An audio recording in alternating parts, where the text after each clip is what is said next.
Ladies and gentlemen, if I could ask you to take your seats for the next session, please.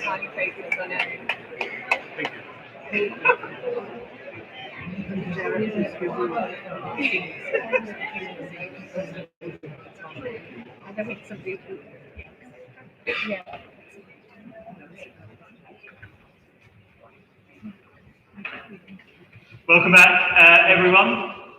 I hope breakout sessions were as inspirational just now as they were this morning. So we are about to have our community power panel, which is fantastic people on it. And then we're going to have a break and you have a chance to recaffeinate yourselves. I know that is the point of the day where people start thinking, maybe I'll slip away, maybe it's time to go. Don't do that. That would be a really bad idea. And it'd be a really bad idea because we have a fantastic final Unleashed speaker, Kajal Adedra, who will be speaking to us about how you mobilize a community around a vision of change from change.org. If anyone knows about how to mobilize people in communities, you definitely don't want to miss that. I know it's early, but you've had a full day at a conference. You deserve a cocktail. So I should also say, I always forget to say this. The panel, Slido. Slido is still going. You've been using it fantastically. Keep using it for the panel, posting your questions, but you can still post questions, can still upvote questions as much as you want. So I'm very pleased to say that the panel will be chaired by Vidya Alexson, a very good friend of NLGN, big proponent of community power, and she will introduce the panel as they come on stage. So Vidya, over to you.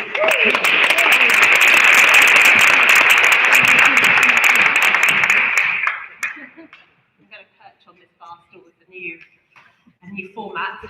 Welcome to this afternoon's community power plenary. Really delighted as the Chief Executive Power to Change to both support the overall conference. I hope you've had as fantastic a day as I have. I want to commend NLGN on it. People say it's very hard to do, but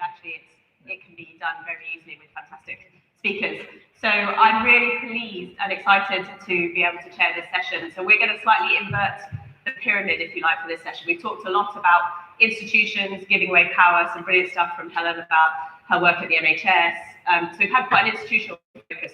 The point of this session is to really talk about change makers, about founders. So we've got three incredible founders of change-led organisations who are going to talk to us about their experience of trying to exercise power, work for their communities, and what that has been like, how it could be made easier, etc. So I'm going to introduce them as they come on stage. So first, I'm going to invite Hannah Sloggett onto the stage. Hannah is the founder of...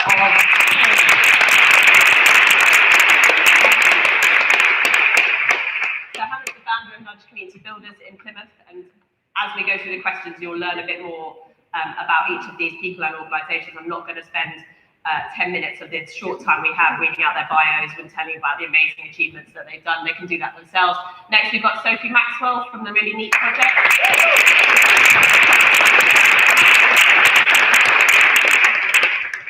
And then our third founder is Mel Young, who is the founder of the Homelessness World Cup.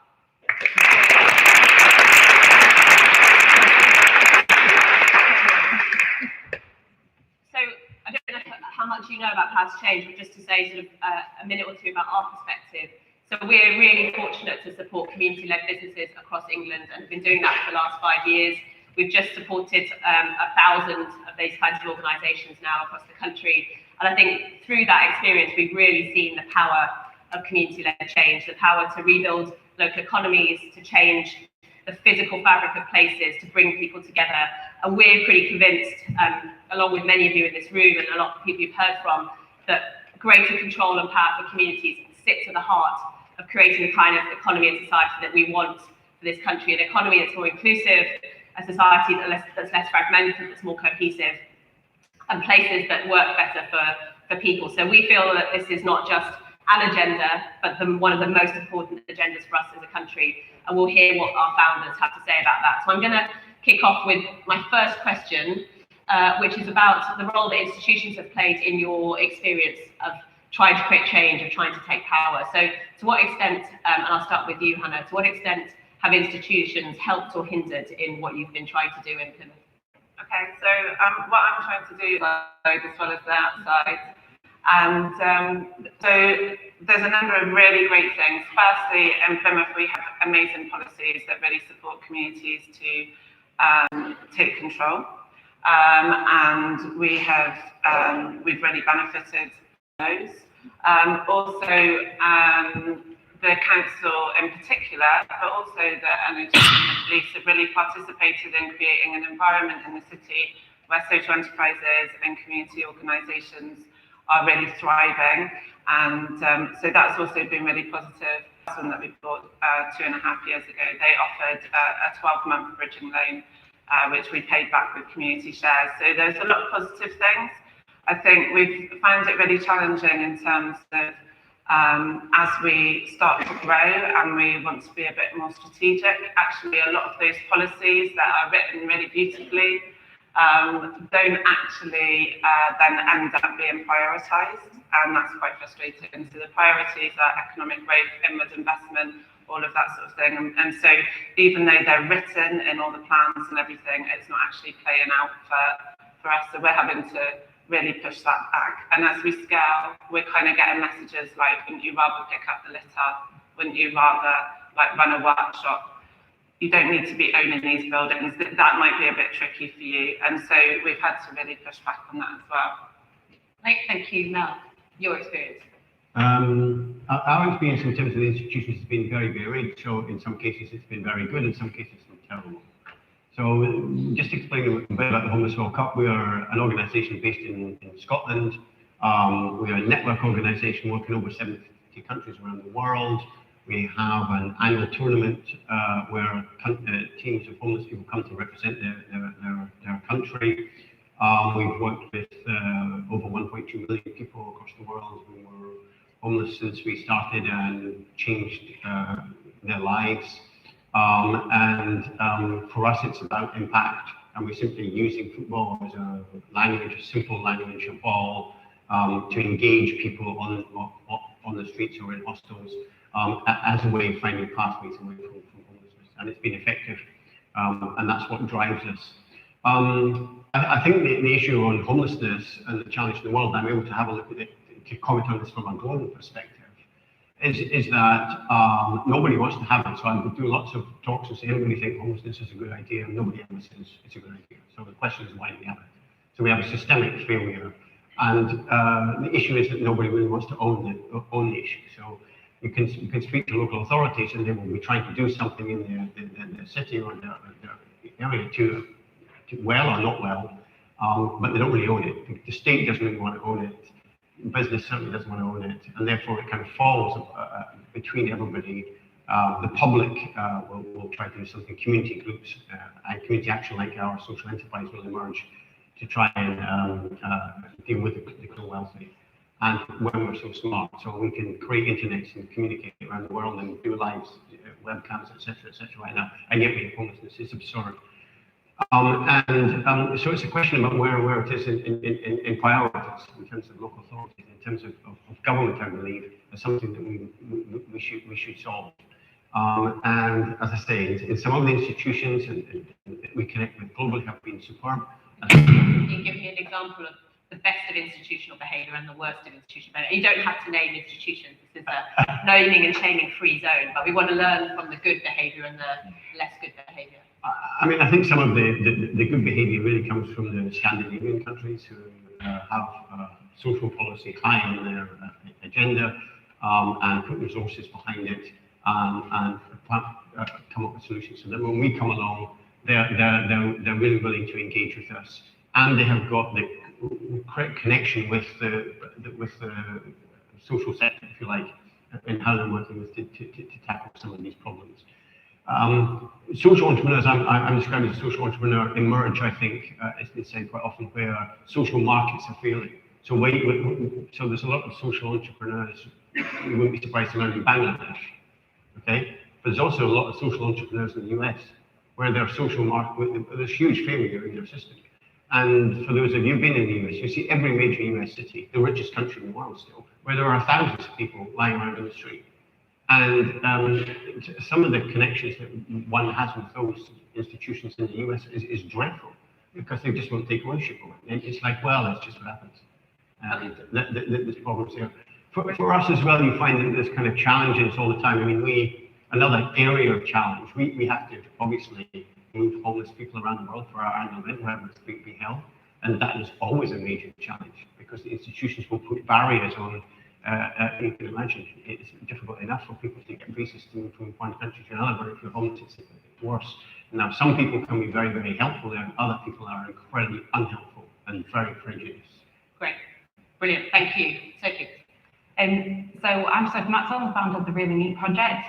The Really Neat Project is a post-16 provider, alternative provider, working with young people with multiple complex barriers that have been to all of the provision before they come to us. So it might be they've been excluded or can't access provision because of their multiple complex barriers.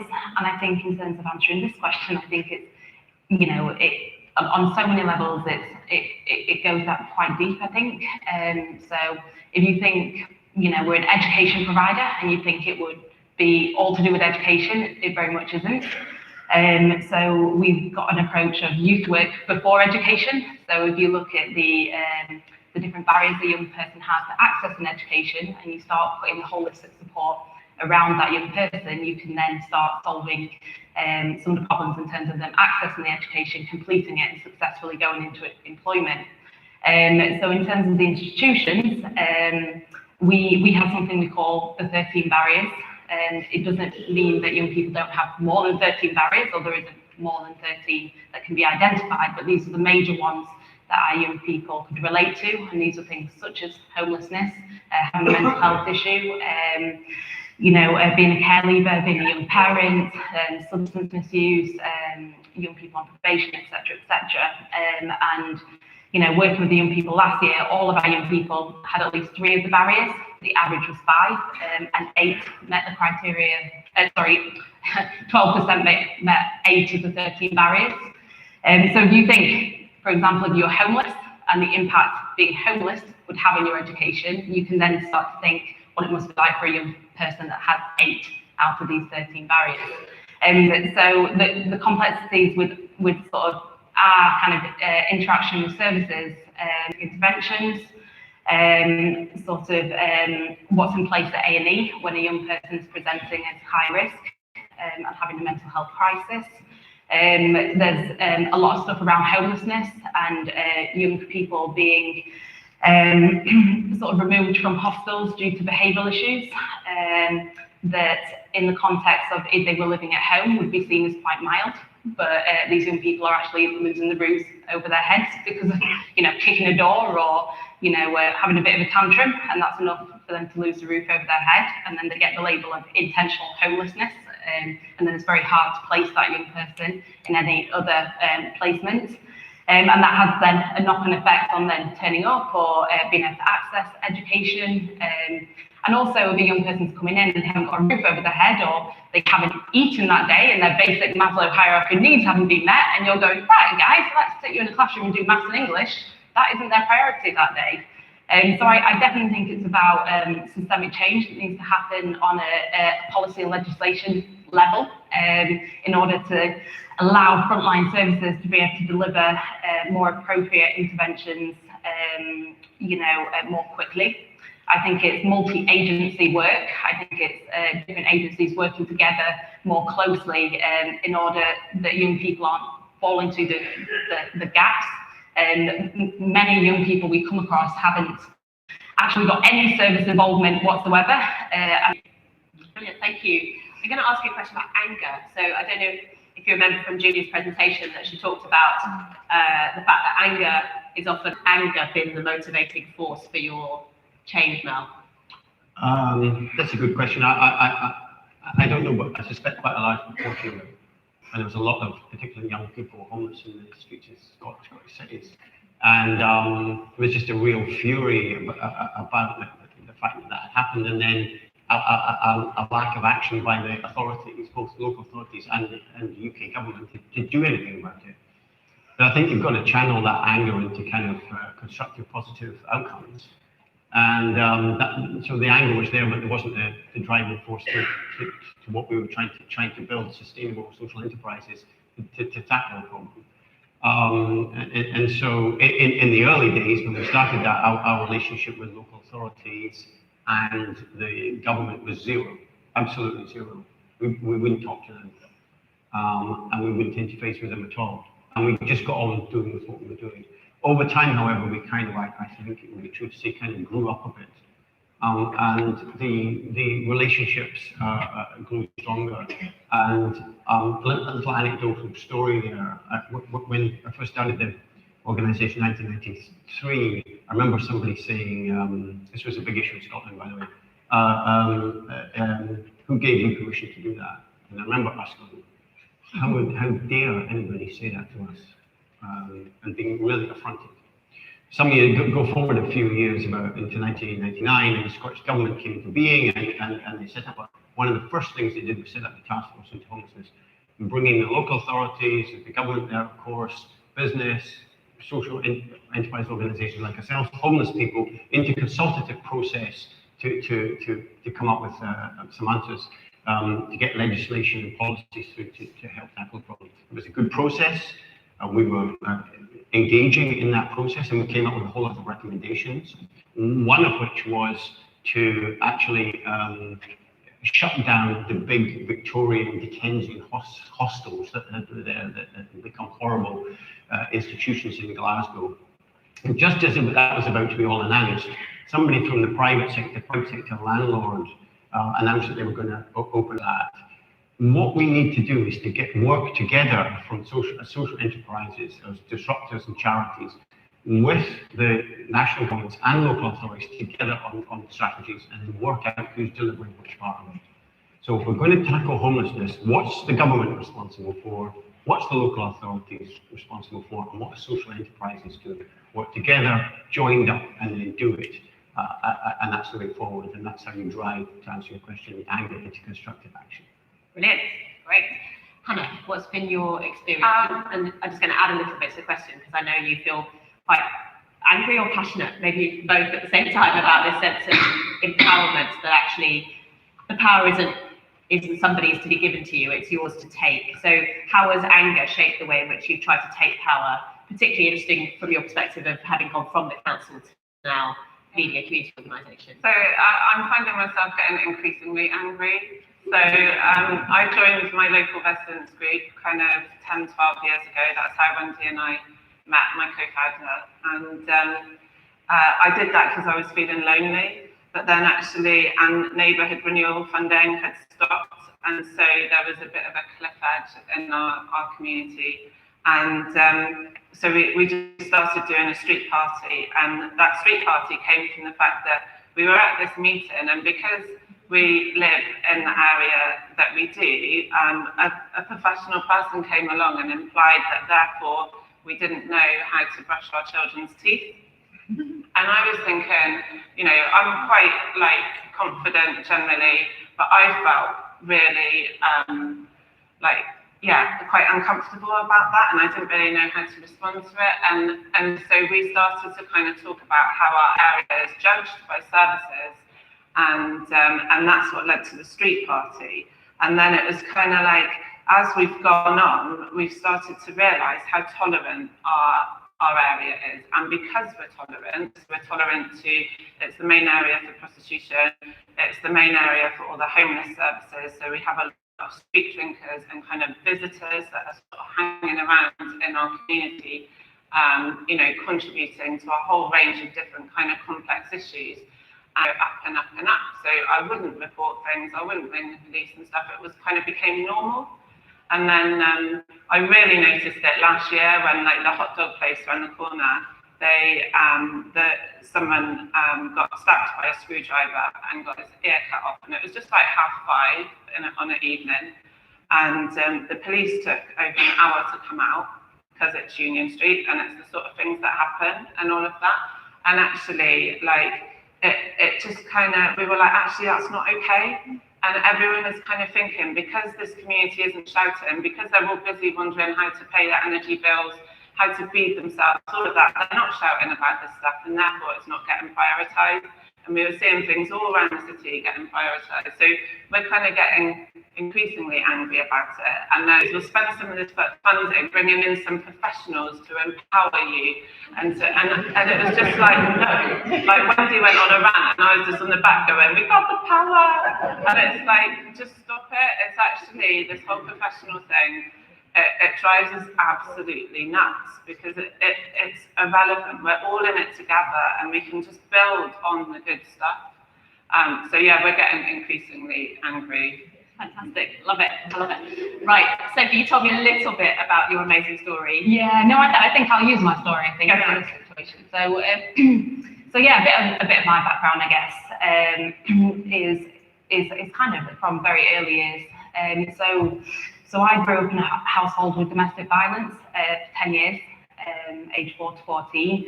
I was pulled out of secondary school to escape violence, went up and down the country, all around the UK. My mum actually had a nervous breakdown before my 16th birthday, and I was put into a women's refuge because she could no longer meet my needs.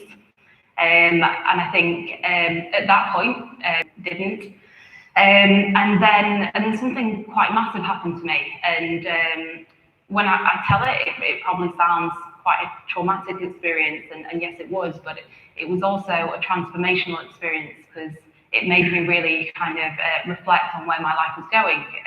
And at 17 years old, living in a homeless hostel, a very close friend of mine actually sadly passed away when I was in the room with him. And I could see exactly where my life was going, and I knew that I had to do something.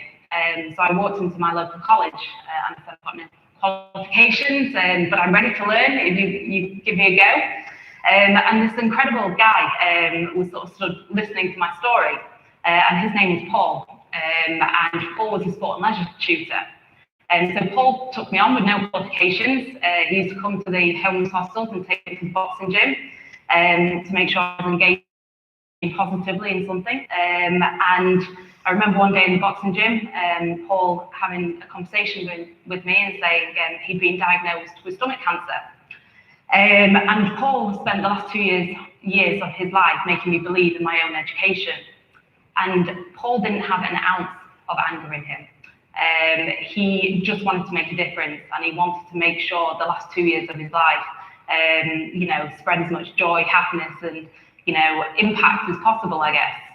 And all my anger just dissipated. And I thought, if this incredible guy can commit, the last 2 years of his life, making me believe in myself, then that's what I want to dedicate my life to do. I want to go out and help other young people to believe in themselves and to let go of the anger. And that's what I did. I set up the Really Neat Project 11 years ago. And so I think it's really easy to get caught up in anger. And it's a useful emotion. We have emotions for a reason. But it's not getting caught up in the anger. It's what you do about it. I think I used all those experiences over them years to think what I wanted to do with my life and how I could direct all that in a positive way. And I really do owe that to Paul. So yeah, it's an interesting one, I think. So. Fantastic. It's not cool to cry as the chair, is it? But I defy those of you who haven't got tears in your eyes. I'm going to try and go to Slido questions now. If the technology, should there be questions on here? Yes. Okay. Oh, here they are. Okay. Okay, so the first question from the audience is, how do we shift the expectations of people from users to participants? So I think, Sophie, I'm going to ask you that question. I'm not going to ask every question to all of the panelists because we thought we were doing better by using service users as the term. Yeah, I think the question is, users to participants. how do we shift from the sense that these are service users to actually these are participants in a process or a whatever? Yeah, so I think with the Really Neat Project, it's very much learner-led. We have a rough model is different. So it's very much involving them in the process of their own journey through education for us. And I think it's empowering them to have a voice within that journey, and not just making assumptions that we know it all. And we've been doing this 11 years, therefore this is the structure that we're going to implement, and this is going to work for this individual. Because what's worked for one person very much, might not work for another person. So I think it's involving them very much in the process of what they're engaging in, and empowering them to have a voice within that, I think, I'd say. Brilliant, thank you. Mel? Yeah, very much agree with that. I mean, I hate these kind of terminologies like service users and another one is the homeless. I mean, actually, it's homeless people and service users are people, and all these people are different people, actually, males and females and big and small. And so very much for me, it's exactly the same, really. It's about giving people confidence, working with them, helping them grow, and then inspiring each other. So you've seen some of our football projects around the world, for example, starting small, homeless people not becoming homeless, coming back as coaches, taking control of their own lives, helping other people on that journey, and then starting to become influencers that they are then connecting with these local authorities and others and businesses to get support in terms of what they're doing in building movements. And it's those movements where, movement being the word, where people are together around particular issues, and that's how you get people involved. That's how you change them from being this service user, which is almost like a handout terminology, to actually being a genuine partner. And if you can create genuine partnerships, and partnerships means you're adding value, then you're on the way. And I think there's opportunities where this conference and meeting has been great. Everybody's kind of saying the same things. But how do we build meaningful partnerships with local authorities, with NHS trusts, etc., to achieve the things that we all kind of seem to be saying the same things we want to achieve? Fantastic. I might ask you that right at the very end. Hannah, one for you. So, I mean, you've already talked about the frustration around professionals coming in to do things to you. So it's a related question. So how do we create the space for community groups to grow and flourish without stifling them, with too much input, too much management speak, too much bureaucracy? So you have a established but relatively young community-led organisation, what do you need for it to flourish and grow and continue its success? I think it's about that sort of trusted relationship, trying to build a trusted relationship. I was talking to the council the other day, and it was like, it's really interesting being on the outside, but you feel like you have to fight. Everything is a fight. And there's no reason, because you know, like I know the people in the council also want this stuff to happen. And they also understand like all of the kind of issues that ride alongside communities, and just kind of understand, you know, you can spot the points where you can support them, you know, in a way that sort of builds on, rather than having to kind of create a big sort of like process and all of that sort of thing. It can be the smallest things, the letters of support, you know, the bit of, and we do a lot of stuff that we probably should ask for permission. But in reality, it's all good stuff and it all happens, and we're trying to really kind of grow that. And I think there is a point where it's kind of like stepping back. Some of those rules are for people that are kind of really looking to take advantage or do something dodgy and all of that sort of thing. And so leaning on those relationships and going, actually, it's fine if you put bunting in an app or whatever. It's kind of like, actually, we can manage some of those risks. So ways to build that more trusting relationship, I think, is key. Right, so similar to Mel's partnership idea, we need trusted relationships that build to partnerships to actually make progress. We'll come back to some of this. Question around what local councils could do differently. So I think for that, read local councils or service providing, you know, NHS organisations. Other, you know, Sophie, you talked about the challenges you have of getting young people to access different kinds of services. So if we're talking about the institutions of the public sector, what's the one thing, and I'm going to force you to come up with one, because I'm sure there's many, what's the one thing that they could do in your experience that would really radically change things for people like you who are trying to found organisations and make things better? So for me, I think, you know, where maybe we fared quite well, and I think other kind of youth organisations might struggle, and we've been very lucky, I think, is in terms of our sustainability going forward, and the reason we've been able to expand and go into many different boroughs nationally is because we've kind of been able to navigate the frameworks and the tender processes of local authorities. But that's quite a scary and daunting task for a startup social enterprise, or, you know, even established social enterprises. And actually, social enterprises are in many ways better placed to solve the issues than some of the local training providers or colleges or things like that. But they simply can't access the statutory funds to be able to deliver the services. And I think there's some thought with local authorities maybe around how they simplify the sort of access to those funds, and or at least put in the support to help social enterprise and youth services understand the process more, so they're able to establish themselves within statutory funding sectors. I think, yeah, that really, yeah, the procurement, the general huge challenge of procurement. Yeah, absolutely. Mel, slightly different context of Scotland, maybe more positivity. Yeah, I mean, to me, it's about what I was getting into before. It's about building strategic partnerships, really, that are long term. We have to get away from the relationship with government, which is all about, it's about financial arrangement, which usually lasts a year, which is no use at all. Really, we should be building strategic partnerships which are long term, with a set of objectives, which might be ending homelessness in a particular city. Right, how are we going to do that? By working together in partnership in the long term to get that sorted out. At the moment, it really seems, if we're being honest about it, what's happening is it's how do we manage the homeless problem, not how do we end the homeless problem. So we need to change that whole discussion, and it will be the same in other areas of this, not just homelessness. Looking at things clearly, objectively with deadlines. And I think there's lots of ways we can do that. It's about the change makers are around, okay? The social entrepreneurs are around. But they shouldn't always just be out there in that social entrepreneurs box now as being disruptors. You know, we heard this morning, the discussion about the presentation about entrepreneurs, I would call them, inside the institutions, who are change makers in the institutions, right? Connect those change makers with the change makers outside, put them together in a box and watch the energy levels go through the roof, and actually watch change happen. So within the institutions there, local authorities and so on, right, can we create an innovation box which has some finance behind it, which can examine the potential for the emergence of strategic partnerships to take on certain problems?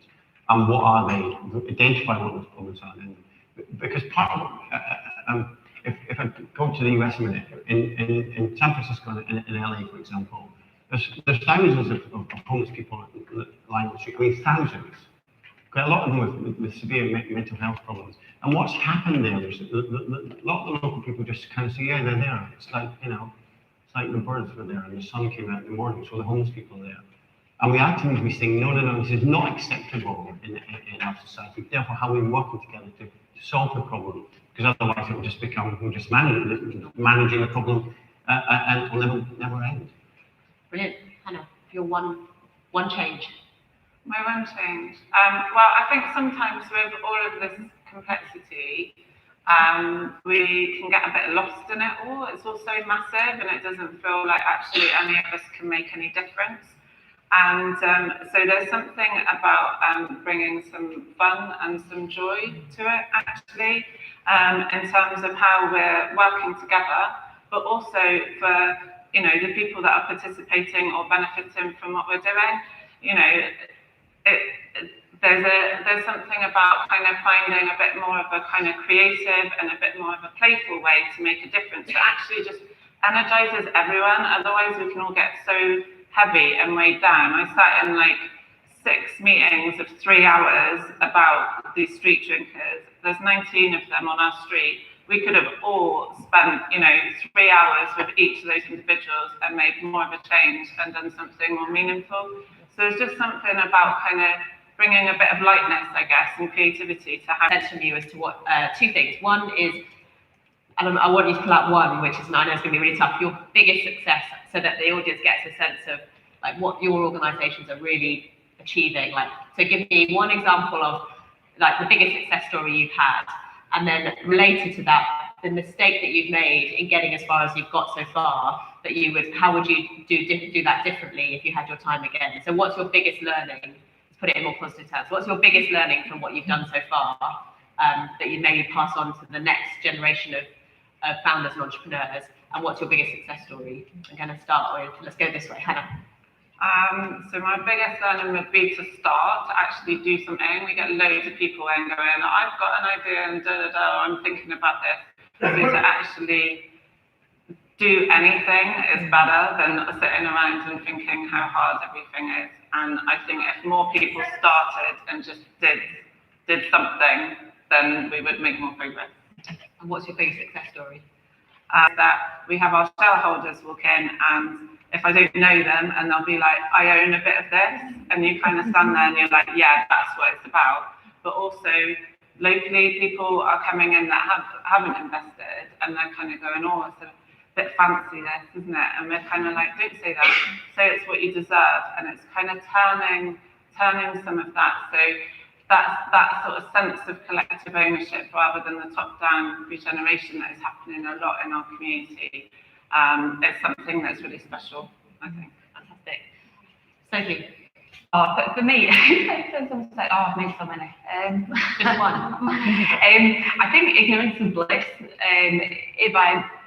It's just about kind of that blind kind of just let's just do it. There's now you can't Google. I Google everything every day. Loads of acronyms in education, including NEAT, which I didn't know what it meant to start with, and that was a really neat project. I think you just, you do make a lot of mistakes, but I think you just learn from everyone and you take them as opportunities to change and improve. In terms of successes, I think I never had a vision of where Really Neat was going to go. I just started to wander the streets and help young people. It sounds really dodgy that, but it's not.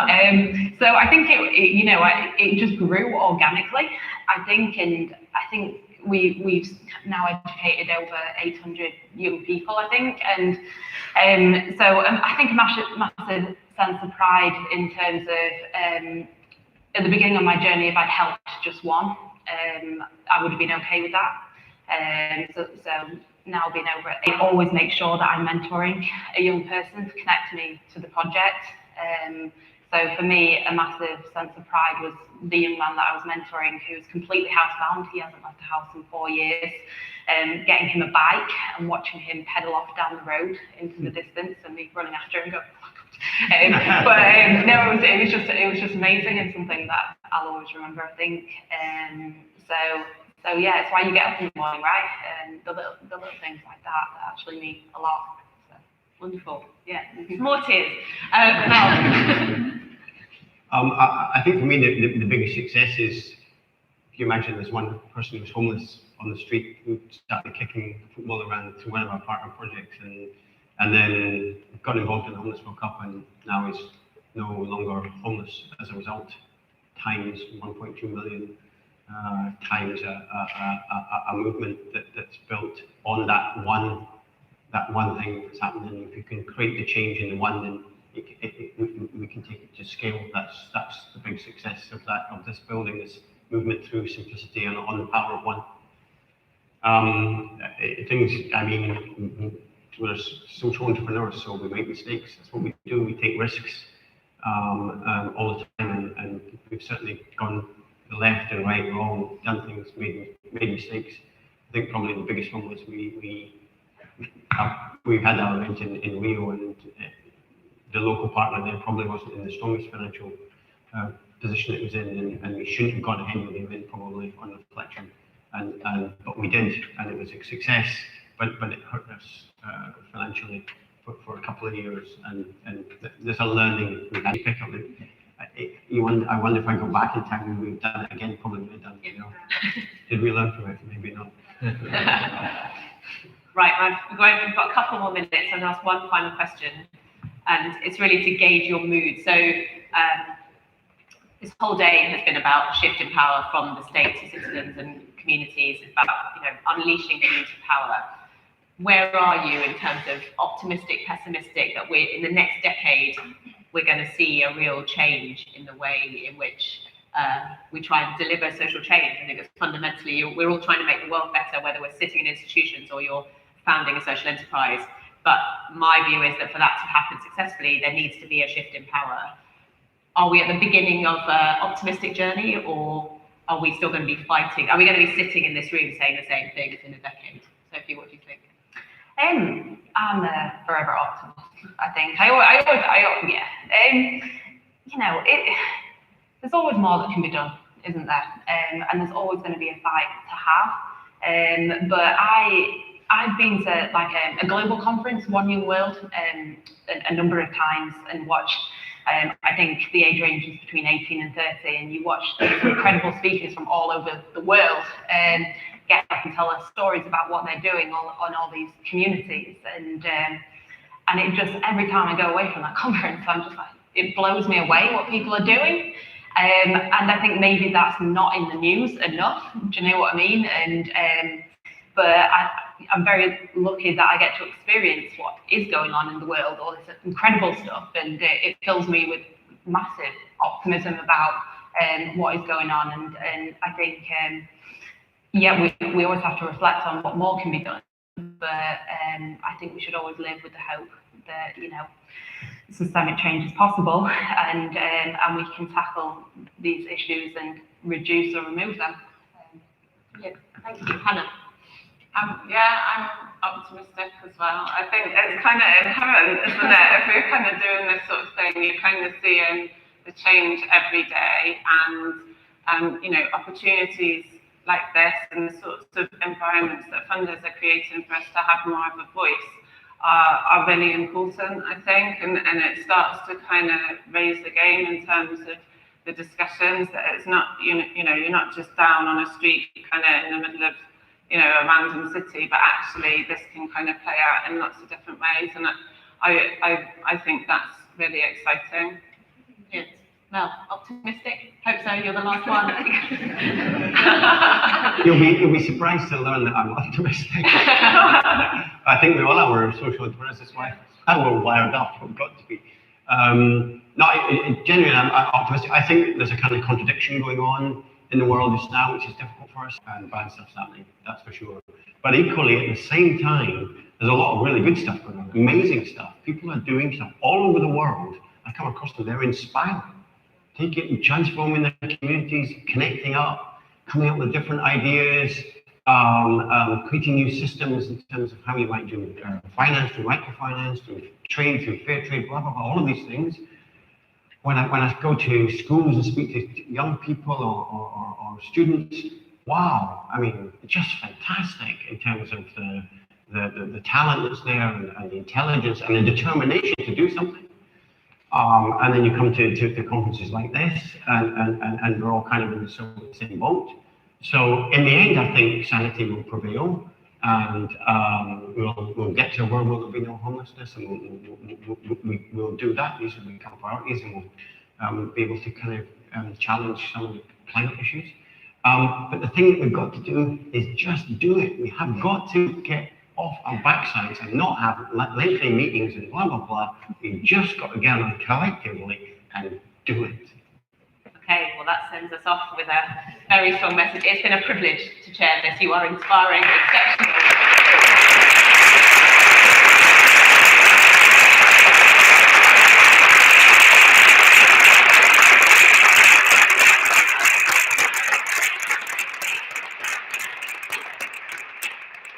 Thank you very much to Vidya and the panel. That was absolutely fantastic, really interesting, inspiring stuff. Loved it. We are going to take a break now, rush downstairs, grab yourself a coffee or a tea, and be back here for 5 to 4 for our final speaker, Kajal. See you then.